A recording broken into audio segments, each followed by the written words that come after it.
Barcelona coordinator to vice chairman overseas Pakistanis commission का नए consul general के एजाज में इस्तकबालिया। Barcelona coordinator to vice chairman overseas Pakistanis commission का नए काउंसिल।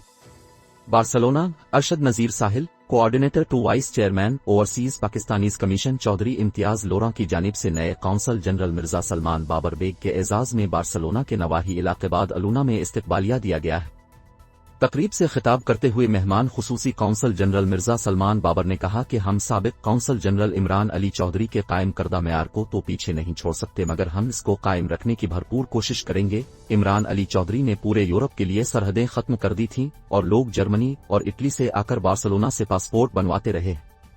तकरीब की निजामत के फराइज मिर्जा नदीम बेग और सैयद शिराज शाह ने अंजाम दिए। इस मौके पर मोहम्मद इकबाल चौधरी, जावेद मुगल, राजा शफीक कयानी, शिराज भट्टी, चौधरी गफ्फार मिरहाना, हाफिज अहमद खां, सैयद जुलकरनीन शाह, अनवार उल हक, वजनफर मंजूर, चौधरी वासिफ नजर जाड़, चौधरी साजिद गोंदल, हाफिज अब्दुल रज्जाक सादिक, अरशद नजीर साहिल, तारिक भट्टी, रिजवान काजमी, शाहिद अहमद शाहिद, शाहिद हमीद आराई, जावेद इलियास कुरैशी, राजा असद हुसैन, चौधर तब्दुस्सबूर, कदीर अहमद खान, प्रोफेसर ताहिर अजीम, मोहम्मद शफीक तबस्सुम, चौधरी सलीम लंगलियाल, राजा सोनी, चौहदा अमानत महर, चौधरी शहबाज खट्टाना और दीगर ने गुफ्तगू की। आखिर में अमीर तहरीक मिनहाज अल कुरान सपेन अल्लामा अब्दुल रशीद शरीफी ने इज्तिमाई दुआ करवाई।